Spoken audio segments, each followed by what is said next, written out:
Hi, Stephen.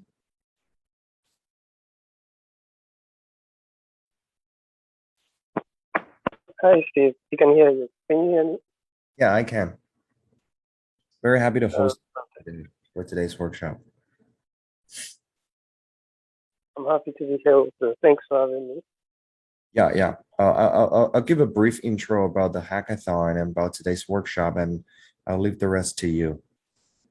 Okay. Great. Hey guys, this is Steve. Very happy to host Stephen today of a tutorial of how to build in Platon, on Alaya and Platon. So yeah, today's introductory workshop, the very first one, in a partnership between DoraHacks and Platon on Alaya's very first quadratic funding grant that will be hosted on DoraHacks blockchain developer incentive platform HackerLink. Platon and Alaya are two blockchain infrastructure that specialize in privacy and data usage and AI solutions as a great integration with blockchain infrastructure. And we are very happy to work with Platon and Alaya to grow their developer ecosystem globally. And I believe most of the developers are very curious to know what is Platon, what is Alaya, how to build on Alaya to participate in the quadratic funding grant, and uh, potentially build a decentralized application that leverages Alaya and Platon's advantages compared with other L1s. Platon and DoraHacks are launching this 170,000 US dollar hackathon at approximately 50,000 quadratic funding grant dedicated to Platon and Alaya developers. So really looking forward to what um, you guys can build, including developers in today's audience. You're all very welcome to participate in this hackathon and in this quadratic funding grant. And yeah, very happy to have Stephen today. Stephen is the founder of Kusu Consult and a developer ambassador of Platon. Yeah, and he will be introducing using Python SDK, the Alaya version to build DApps. So without further ado, I'll leave it to Stephen to introduce. All right. Hello. Yeah. So, like Steve earlier explained, Alaya is the world's leading distributed financial infrastructure, the new generation, and it's committed to providing developers, nodes, data providers, and other participants with secure, high performance, and scalable sandboxes that can be used on the financial applications to build DeFi applications for finances. So we can see from the documentation that we have on the Alaya network, we can see what Alaya can be used for. It can be used to improve developer infrastructure, to fully support Ethereum applications, integrate privacy, preserving computing technology to provide more valuable application scenarios for decentralized applications, going deeper into the distributed financial infrastructure. And then, the joyful part about this is that Alaya also provides us the means that is developer-wise now to actually Hi, build on Stephen. the Alaya Hi, network. Stephen. Yeah, sorry to interrupt. Are we sharing the screen right now? Is there Sorry, I didn't get you. is there some deck for us to present today? Yes, yes. I'll share my screen. Yeah. Okay, let me do that.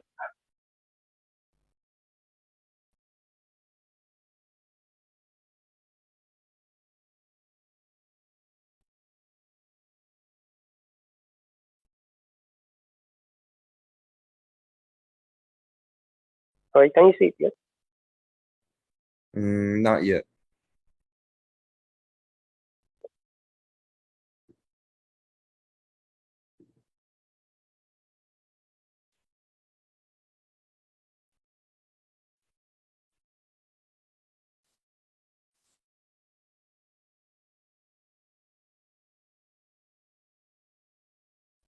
Okay, how about now?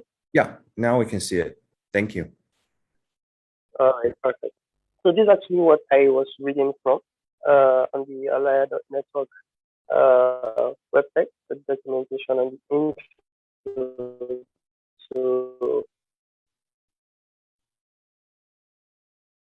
the Alaya network. So you can see you have already discussed the relationship between Platon and the Alaya network.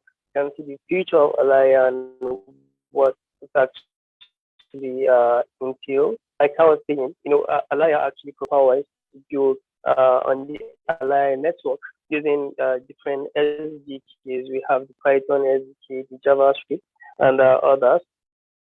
So which it actually makes it more flexible in case one needs to build on the Alaya network and doesn't really have the required skill set to build on the smart contract at Solidity. That person can leverage the SDK, software development kit, to build using his or her own preferred programming language. Now, when we talk about Alaya, ATP will definitely come into place, which is the Alaya's native token, very similar to the native token of Ethereum, also known as it, which can be used to transfer through the Alaya network or build applications on the Alaya. So this is just a small conversion rate. We have the VON unit and the ATP per unit. We have the TVON and the ATP also. The decimal places and then the unit itself. So we can make use of in case you're wondering how or where one can make use of the Alaya network. We have the Atom mobile application, and then we also have the Samurai web browser plugin wallet, which is similar to MetaMask. If you have used MetaMask before, which is the Samurai browser extension of the plugin. Those are the add-on, which is a mobile app that can be installed from the Play Store or iOS Store to make use of. So let me proceed to the next step. If there is no further question.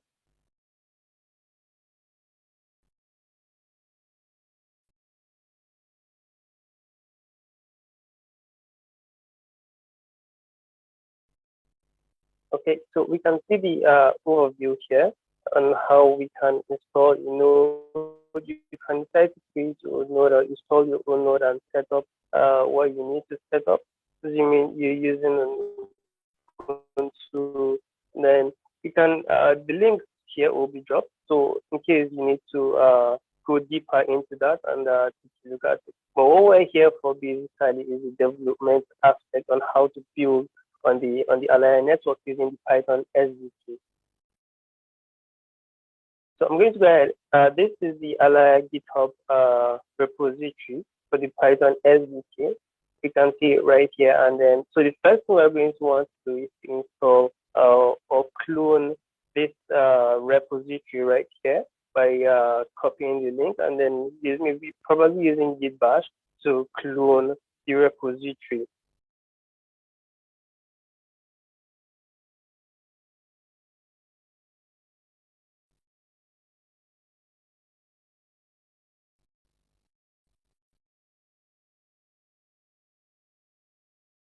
So we can quickly do that by going to CD into my documents folder, and then I would clone this here. Or we can also follow the guidelines here on the README section where we can clone it. So we can just copy this and then head back to git bash. Instead and clear this, or to send it.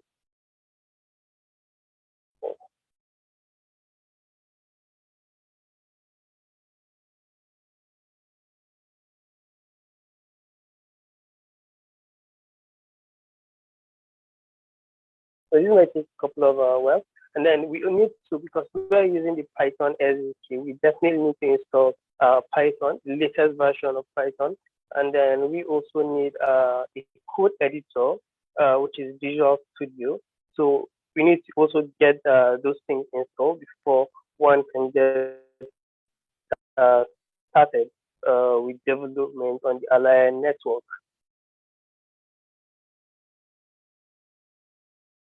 So I already have the repository installed. I'm just doing it again for demo 6 or tutorial 6. So I have successfully installed it. I'm going to go ahead and open the documents folder.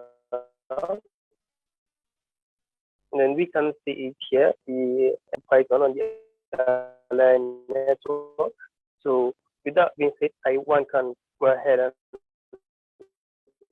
open it. Sorry, can you see my screen?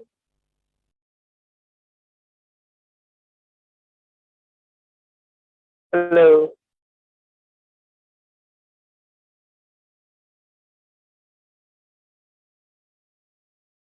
All right, awesome. I got that. Yes, the GitHub page. Awesome. So yes, with that being said, you can go ahead and clone the repository. So every other thing that we'll be doing during the course will be according to what we have here in the clone repository. So I'm going to go ahead and open a new window, my Visual Studio Code.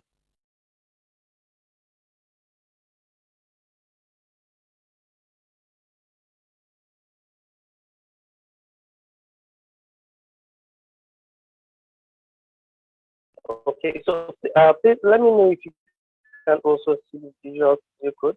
Be sure I'm not only sharing my browser. Hey, Steven. Sorry to interrupt, but it seems the network from your side is not very stable. So we cannot hear you very clearly. So can you please switch your network or do something to improve your device? Okay, yes. Let me switch to faster network. Great. So audience, let's give them some minutes. And if you have any questions, please comment us on YouTube or probably a live streaming page.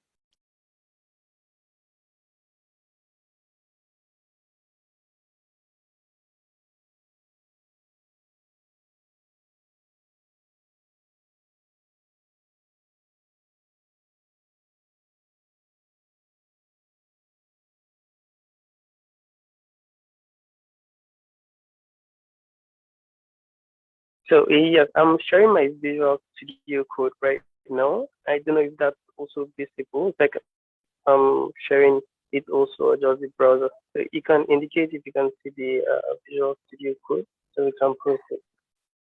The sound is much more better now. So I think you can go on with that. Okay, awesome.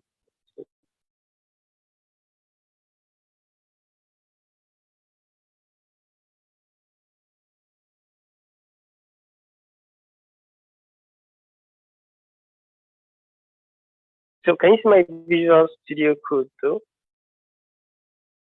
My code editor. No, we are currently still at the GitHub page. Okay, that means I'm only sharing the browser. Let me share my whole screen. Yeah.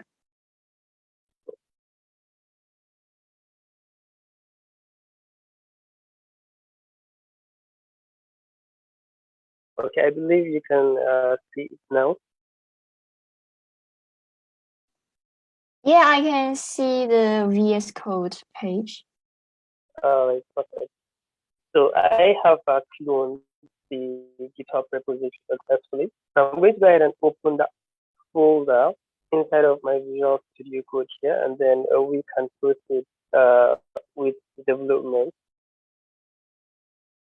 So I'm going to go ahead and click on Open Folder, and then navigate to where I saved it, which is the client SDK Python. Yes.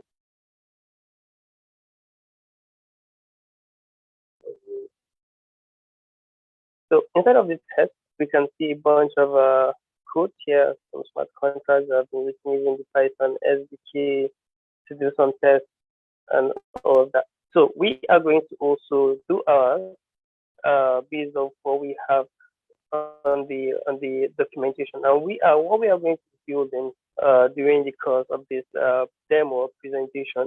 We are going to build a smart contract using the Python SDK to make a transaction, a contract that processes a transaction on the Alaya network. So to get started, under this test folder here, I'm going to go ahead and create a new file, and I will call that Alaya transaction. Py Python as a Python file. So the first thing we're going to want to do, or we need to first of all get what we need to import. That is the packages that we need to import to be able to run our program successfully. So we need to use the client SDK Python. So from client SDK Python, we need to import our web tree. And also we need to import the HTTP provider, which will be used later on during the course of the presentation. We also need to get the .it and import Platon, because Platon and Alaya work hand in hand, though independent, but they work together. So in case you want to build DApps smart contracts on using the Python, you need to make use of both the Alaya and then connecting it together with your Platon to build what you want to build. So lastly, we need this details the transaction, because we are dealing with transactions, so we definitely need to import the package for that also. So we need get gas limit. So having done this, the next thing we need to do, we need to make sure we are connected to the Alaya network and the development network, because we do have the mainnet, which is like the main network where real life transactions are being done. We have the developer or the development net, which is also known as DevNet, where in case you want to practice or do a bunch of apps, you can do that on developer network where no real transaction will actually be recorded. I mean, real funds, should in case you're trying to make a transaction transferring from one account address to another. On the DevNet, no real funds will be transferred. Yes, funds will be transferred, but I'm talking about like real life situation where you're transferring funds. This is just for development purposes. So then first of all create a variable and then make use of our web tree, which we imported at the top above. We are going to make use of the HTTP provider. And then this will contain our URL on the Alaya development network. And we are also going to need the chain ID. So we can see our autocomplete is actually helping us with that. So I'm going to pause here, and then you might be wondering, where can we get this URL from, and where can we get our chain ID from? All of that has been provided. All of that has been provided on the Alaya documentation for us to take a look at and make use of. So I will go back to the browser.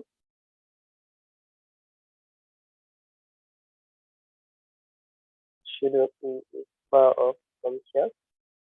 Yeah. So right here on this link, the Alaya documentation for DevDocs, we can see that from this overview section, you can see the Alaya main network will be officially launched on October 24th, last year, and the chain ID is 20101, and then the other is the Alaya development network chain ID. Of course, we are running this program on the development network, so we need this particular chain ID for the development. So I'm going to go ahead and copy the chain ID. So go ahead and do that, and then head back to the my Visual Studio Code.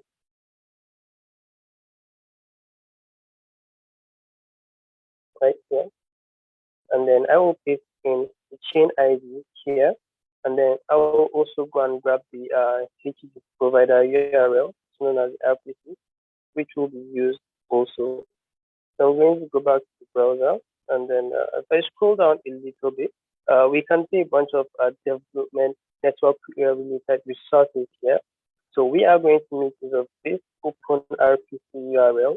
So I'm going to go ahead and copy the RPC URL, and then head back to Visual Studio Code, and then paste it in here. So we have gotten our URL for development, and we have gotten our chain ID that will be used for development. So the next thing we're going to do, we need to make use of Platon now to connect our application to test if our application is connected, and also to do other transactions that is needed to be done.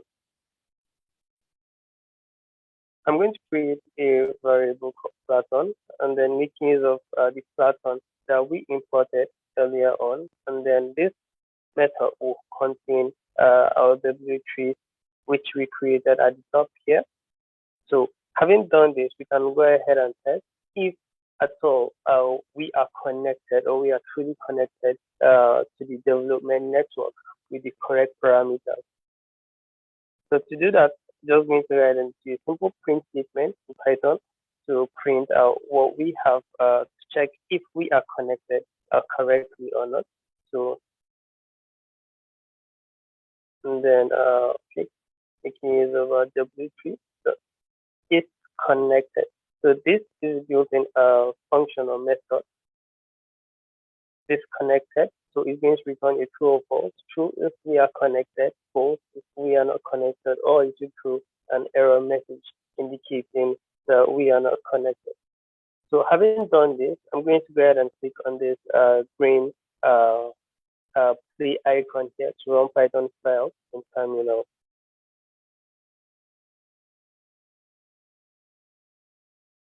Okay, a little bit down, let me bring it up. So we can see connected, and it's true, we are connected to the network correctly without any problem. So this indicates that yes, we have successfully connected development network on the Alaya blockchain.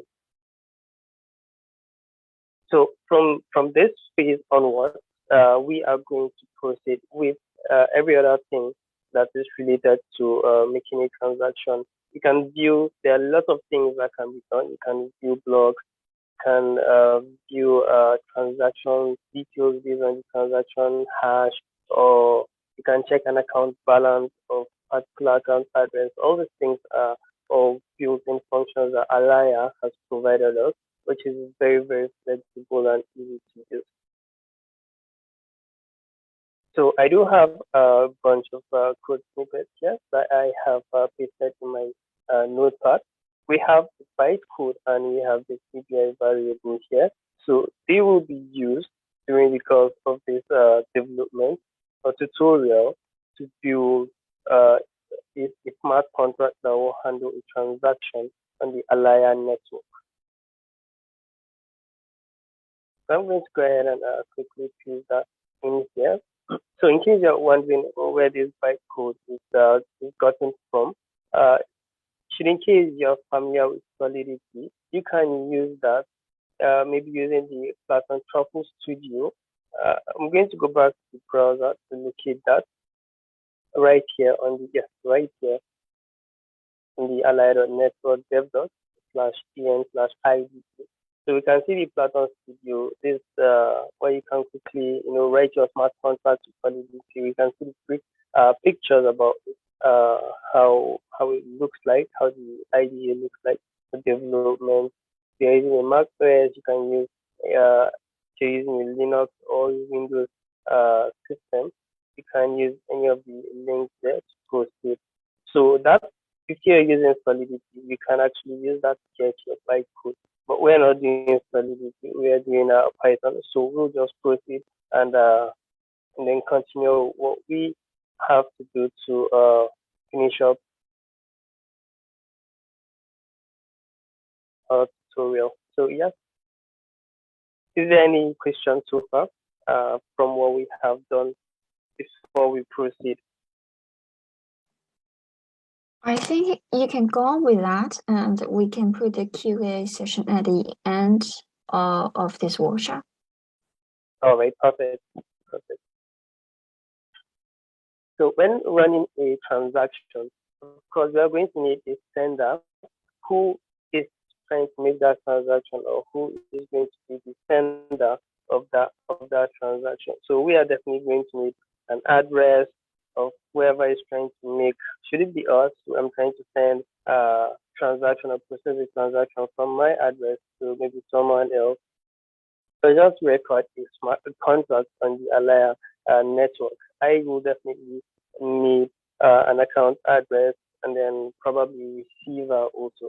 So in case you're wondering where can you get your account address, Alaya has made it that easy for us to use. I'm still going to go back to the browser so we can get that. I have this link here also, alaya.network.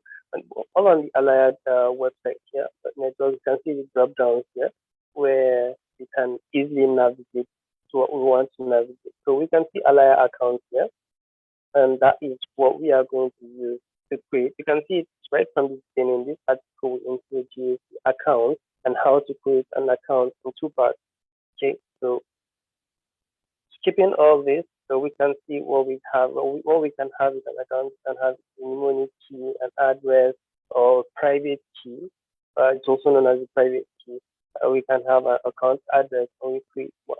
And I think I mentioned earlier about either using the Atom application or using the Samurai browser plugin to do that. So we are going to make use of the Samurai browser plugin. So I'm going to scroll down.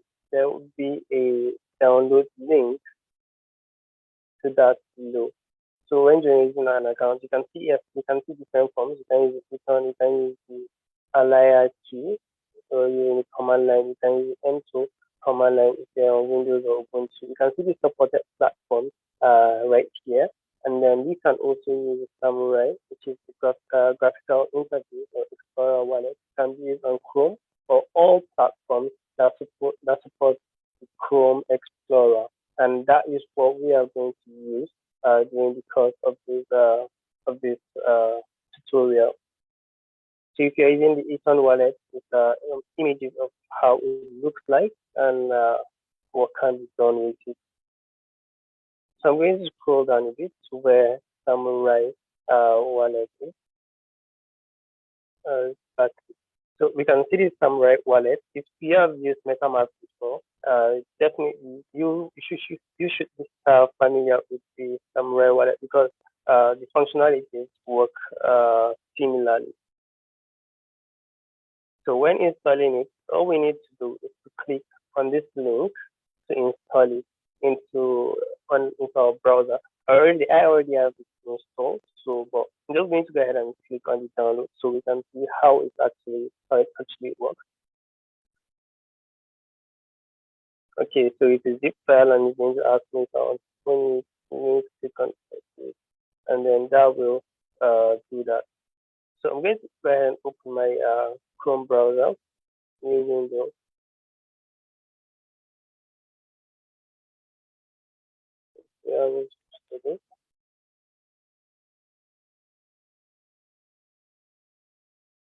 Okay, so right here on my browser, I'm going to go back to my Firefox. So we can see from this image here that we need all we need to do, we need to open go to settings, click on more tools and extensions. I'm going to go ahead and do that in my Chrome browser. So we do that, go to settings, and then we go to extensions right here.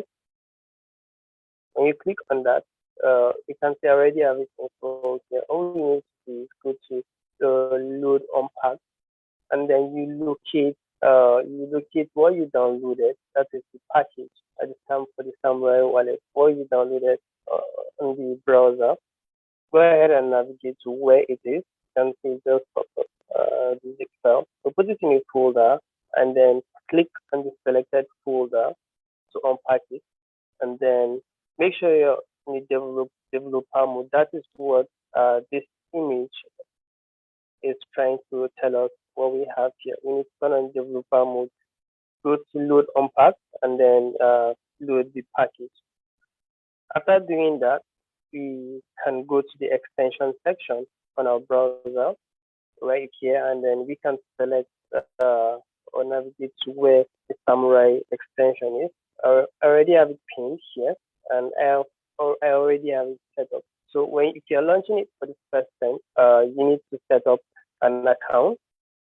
Or if you already have an account, you can import it using your private key or numeric key. So we can see how the user interface is from the image. A welcome message. You can click on get started. So if you are new to Samurai, you can import your wallet using your private key, or you can just continue to create a new wallet. If you don't have one, you can get one set up. So it's not a very long step.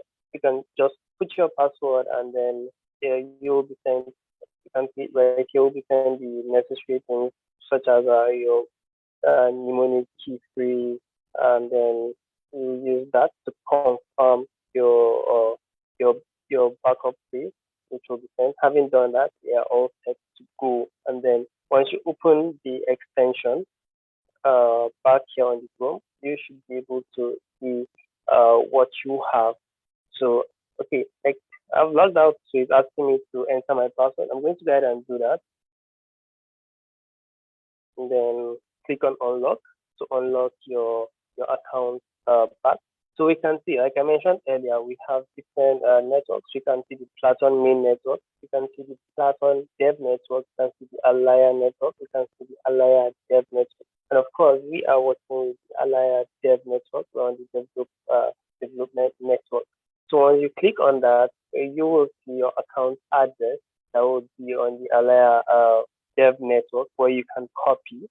You can do a whole bunch of things with it. You can click on this icon. You can see expand view, account details, view on Platon. So I'm going to go ahead and click on this view on Platon. So it's going to open it on the DevNet scan at the details about this particular account address and everything that has been done with it. So you can expand view. If you want to expand it, you can view account details and a whole different bunch of things. But when you create your account newly, you are not going to have any form of ETP token here. Everything will be zero. But you can always buy, because we are running on the DevNet, so we can have almost as much as we have. So all you need to do is click on buy, and then you scroll down to test faucet, where we can get test token from a faucet for the Alaya Dev network. So to do that, just go ahead and click on get test token. So this will take us to a page where we can put in wallet address that we have here. So you can just click on the extension to copy back up. Copy that your account address, this address that we have, copy it to clipboard, paste it in here, and then if you can enter your email address,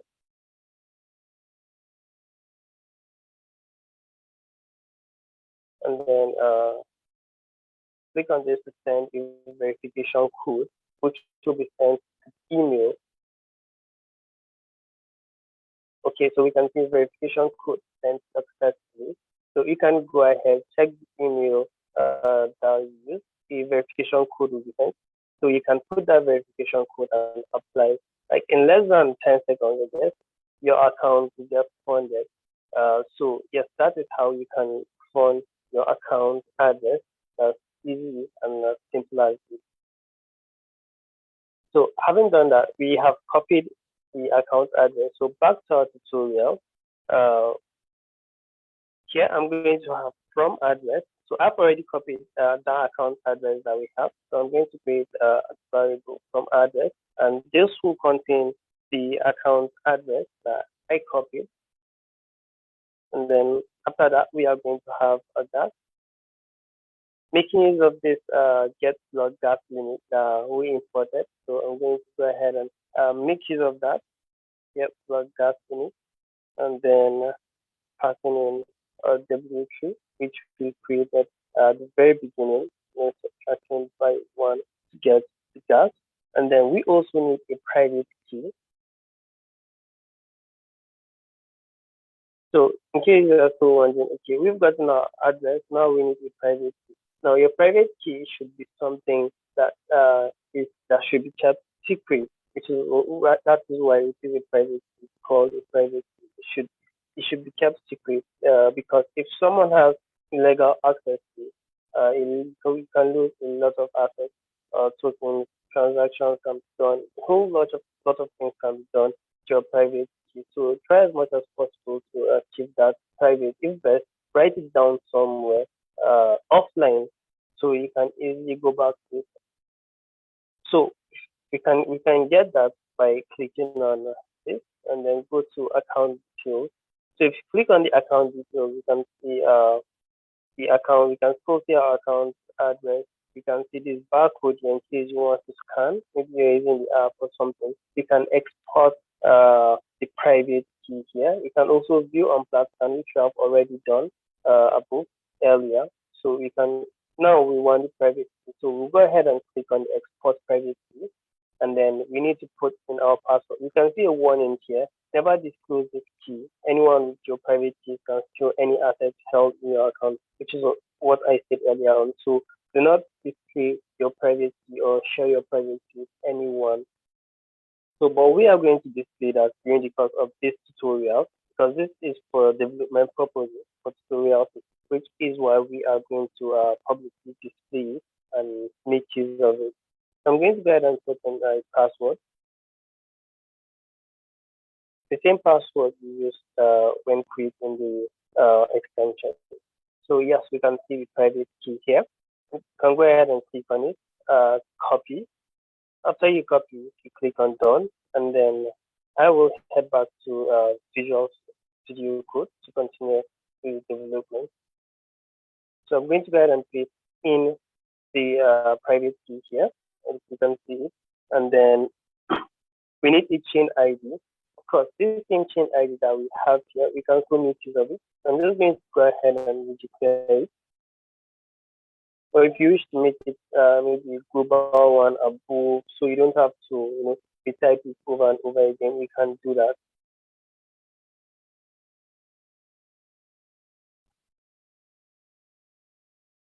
So yes, and then now that we have the chain ID, we are also going to get the gas price.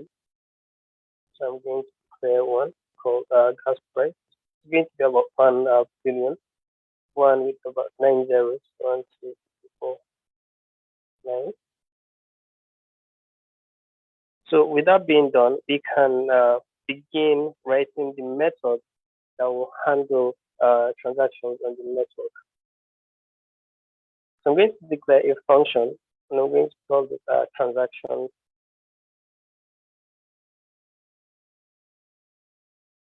dictionaries, which will contain the parameters that we are going to need during the course of the development. Things like detail, the address that we're sending from, the gas price, the gas, who we're sending to, and all of that. We have to declare that in this method.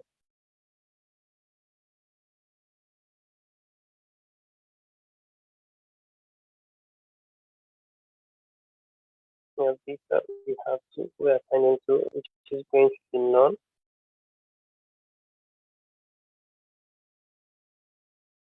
It should be like this instead of the method parameters here.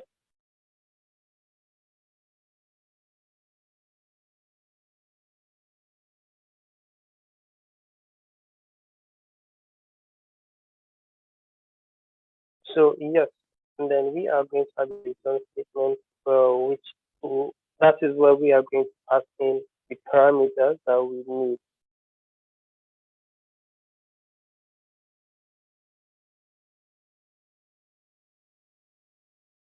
Okay, so we are going to need data.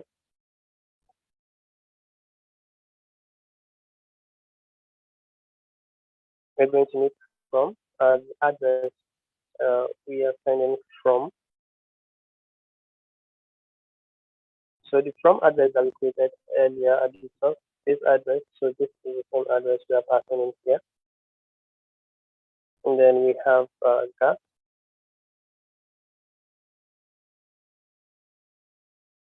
Making use of this gas that we have here, that we make use of. And then we will also pass in chain ID.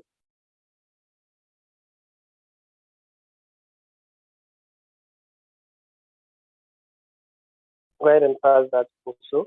And then we will need gas price.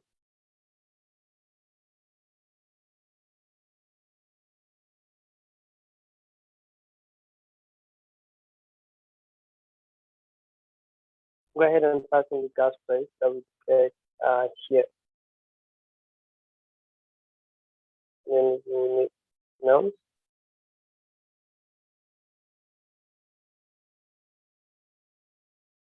So we are going to make use of Python that get transaction count from address.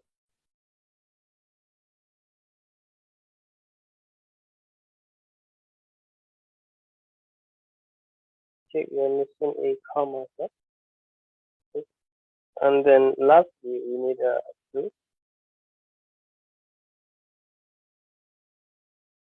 So passing that is what we have here. But because right now we have none, so we do not have any real receiver.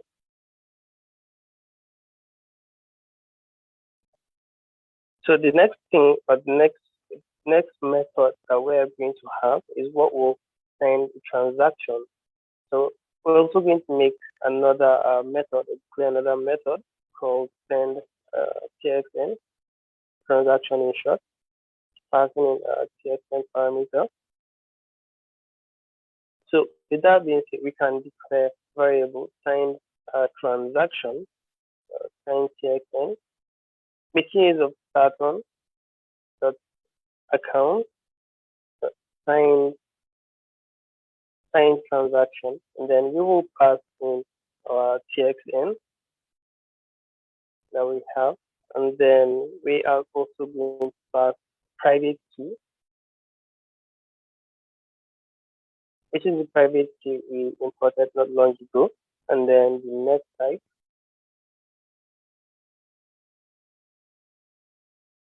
Of course, we are running on the ATP, so we are going to pass in our ATP there,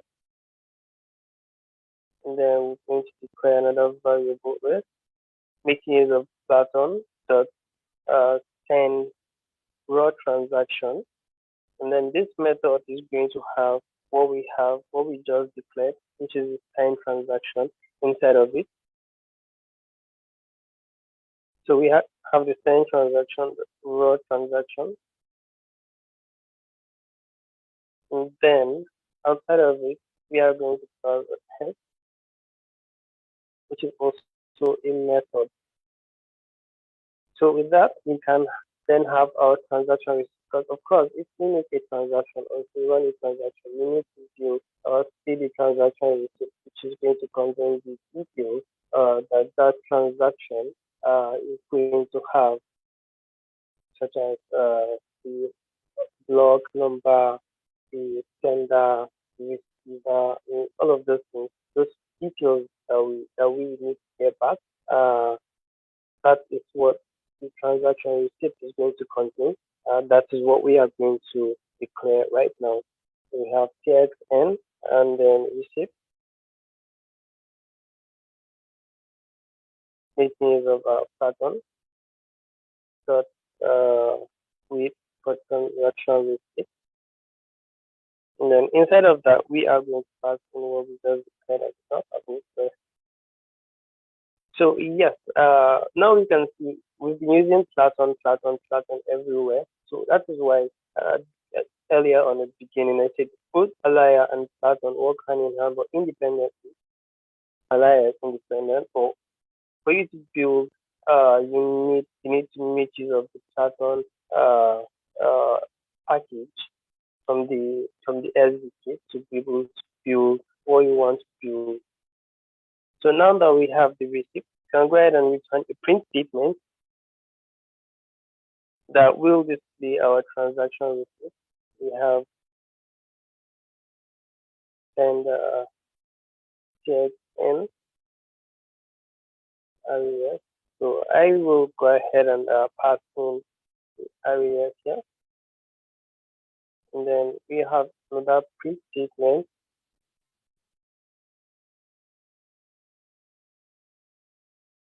And receipt, where we will pass in the receipt of our transaction.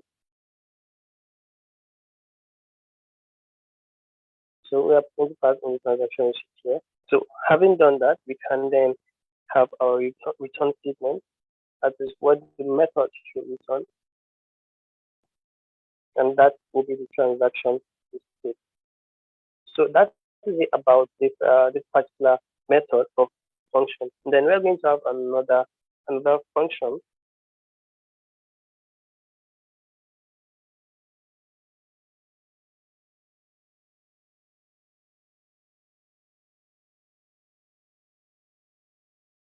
So wasm deployed by signature. This is going to have a key value pair.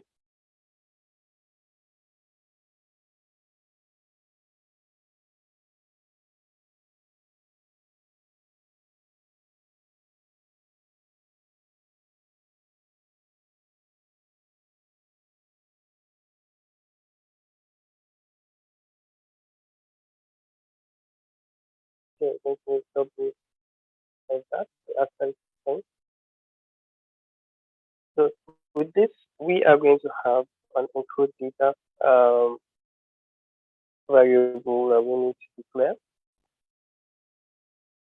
Making use of Platon. So you can see I'm making use of Platon in almost every function because of how important it is.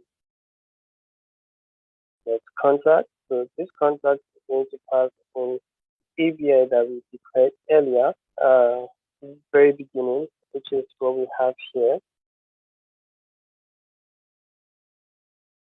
And then we are also going to pass in the bytecode.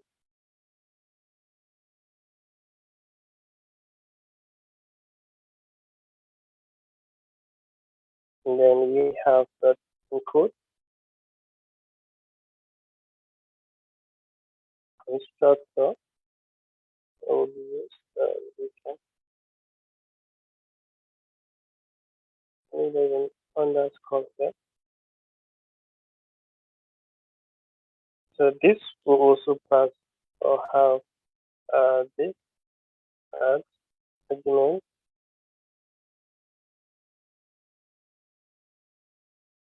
with this. So at the end of this, we are going to make use of the send transaction that we have above, which is this method here.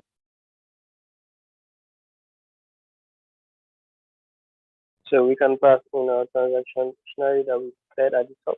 These are the parameters, data from gas chain ID, gas price, and all of that. So this is what we are going to make use of in here, and then we will then pass in the input data that we declared at the top. So having done this, the last thing we need to make use of is our WebAssembly deployed by signature as well as deployed by signature method.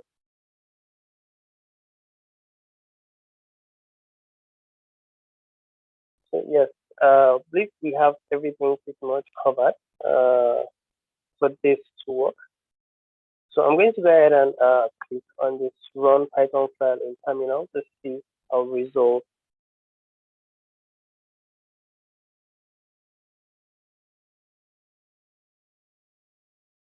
Okay, so we do have an error here saying values do not match any of the block identifiers. Okay, so that shouldn't be a something to fix. Let's take a look at cross check what we are missing here, the value.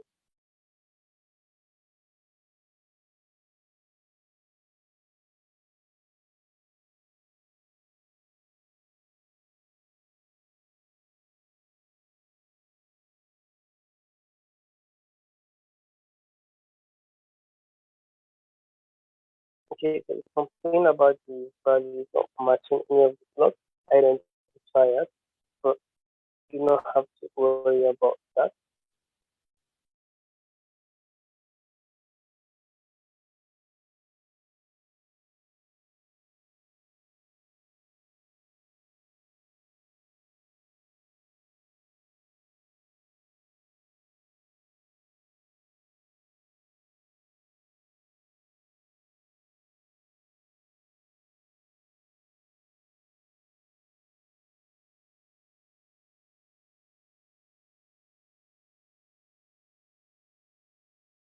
Okay, so I just did a quick for what we have, and then I'm going to go ahead and run that again. If you have some declarations, I'm going to go ahead and run it again, run the Python project and you know.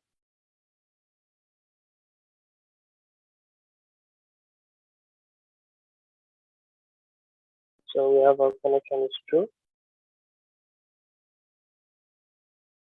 And yes, we do have a successful transaction. I'm going to go ahead and expand this a little bit more so we can see the details. So we can see our 10 transaction rest, which we pass in here. And then we have 10 transaction receipt, which we have here. We can see the details, the block. We can see the block number. We can see the contract address. We can see the cumulative value.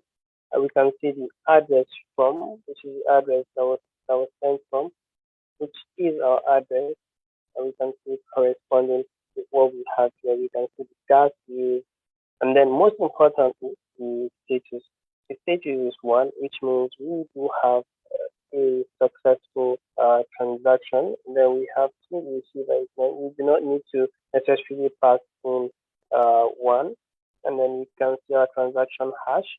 So we can go ahead and navigate back into our browser to see that's the DevNet Alaya scan to see our transaction details in real life on the Alaya network.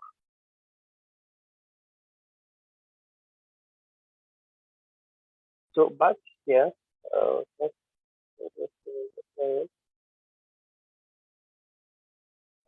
okay. So back here, I'm going to go ahead and refresh the browser. This is what we went earlier on from the Samurai wallet when we click on view on flat scan. So it's going to open it up on the devnet.scan.network, passing in the address parameters. So go ahead and refresh.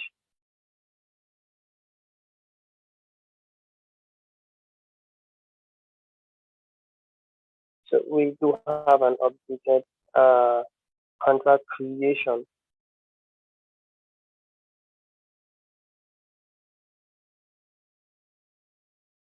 The transaction hash to see it more in detail. So we can see our transaction hash here. We can see the contract created. We can see the creator of the contract, which matches our account address that was used. We can see the value, we can pass in value. We can see the contract type on the Ethereum virtual machine contract. We can see the transaction fee. And then we do have a success message for a successful transaction. We can see our transaction hash. We can see the timestamp, which was just some minutes ago. You can see the block height, gas limit, gas use. You can see raw data.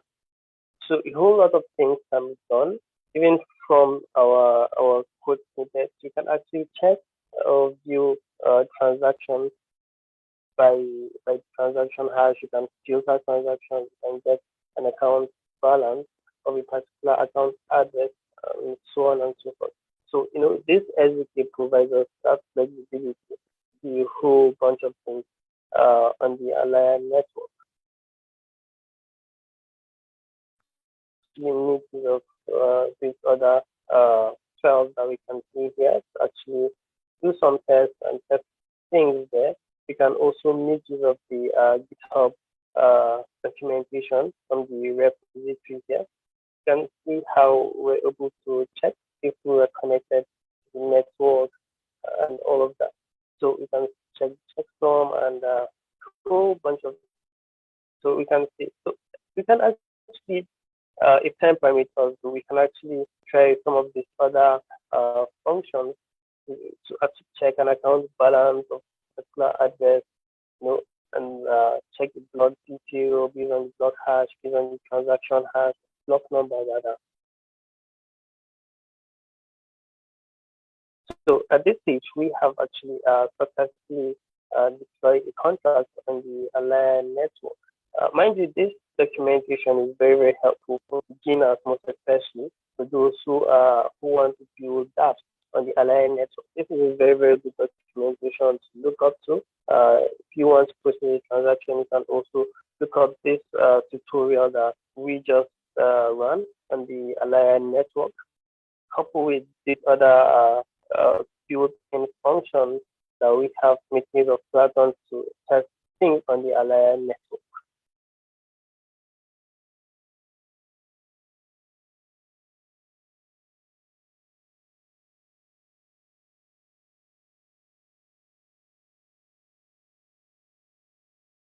So yes, this stage we have come to the end of this particular smart contract written in Python. So I think we can proceed with the next step. Okay.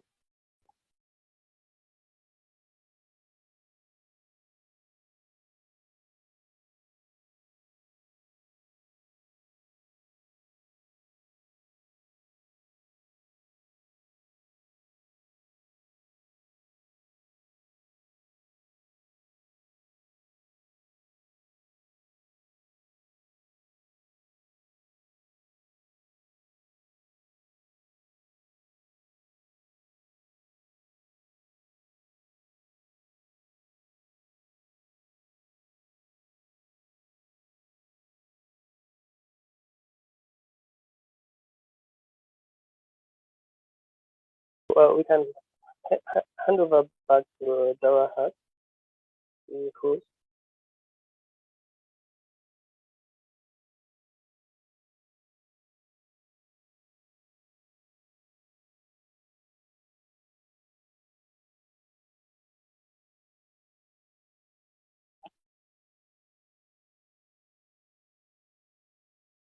Hello.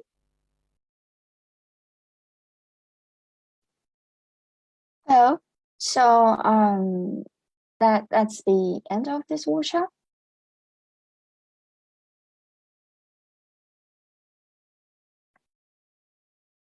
Can we go to the Q&A session right now? Yes, we can. We can. Great.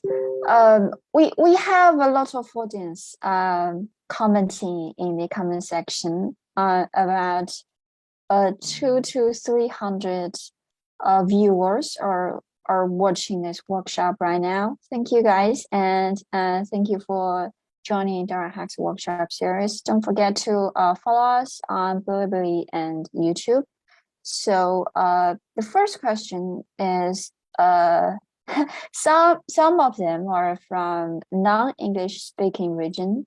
So the coding part is amazing, but maybe for them some parts are not very easy to understand. But no worries, we can put the record on our channel and subtitles will be attached. So the second part is, do you have some recommendation for the toolkits to for the primers to enter the Alaya development? Because some of the viewers, they are very familiar with Platon itself, but maybe Alaya is a kind of new concept to them.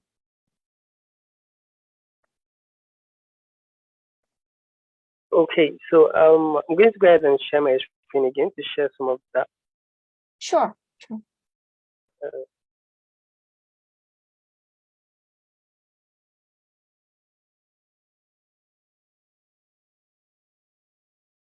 So let me know if you can see it yet. My screen. Yes, alaya.network webpage. Yes. All right. So like I said, some people might have heard of Platon, but not very familiar with Alaya. So Alaya serves, from what we can see here, the relationship between Platon and Alaya. Alaya serves as Platon's pilot area. Meanwhile, shares the same underlying technology with Platon. Moreover, Alaya is independent. So more like they work together but independent of each other. So as we work within decentralized privacy, preserving AI networks, Platon is committed to serving data asset model algorithms. That's about Platon now. Computing power trading platform establishes a complete ecosystem the capitalization of data elements from cognition to the decision making. So now with that, Alaya is positioned as a distributed financial infrastructure and relying on its advantages in finance and cryptography technology. So we are basically talking about DeFi, centralized finance, because Alaya has to deal with DeFi. So what we can do with that distributed financial infrastructure and relying on its advantages in finance and cryptography technology. So it has actually built a safe, compliant, efficient, privacy preserving and distributed financial application system.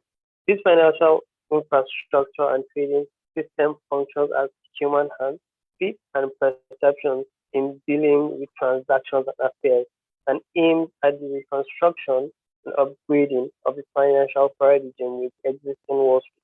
So, massive technology, services, and communities will be tested in Alaya before being migrated to Platon.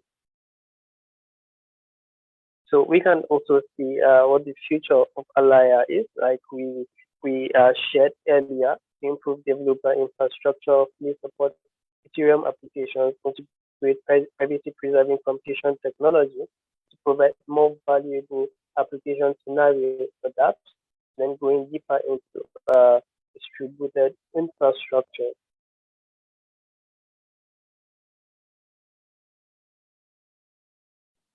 I hope that has answered question. Okay, that was great. And so I think it's been over an hour, so quite long for a workshop to go. The last question is, can you share the materials or codes you was coding just now to the community? Because maybe for them the narrative parts may be too quick to understand, so they prefer to read the code. So could you please share the materials after this workshop? Yes, sure. I can do that. Great. Thank you, Stephen, and thank you all the audience watching this workshop. And our next workshop will come the second half of August.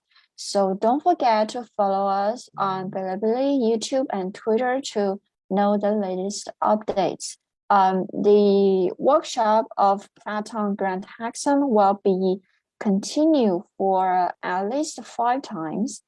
And the hackathon itself will be going on until October. So if you guys are building or want to build on Platon or Alaya, don't forget to apply for this hackathon on hackerlink.io, and we will connect you directly with Platon team to get official support from them.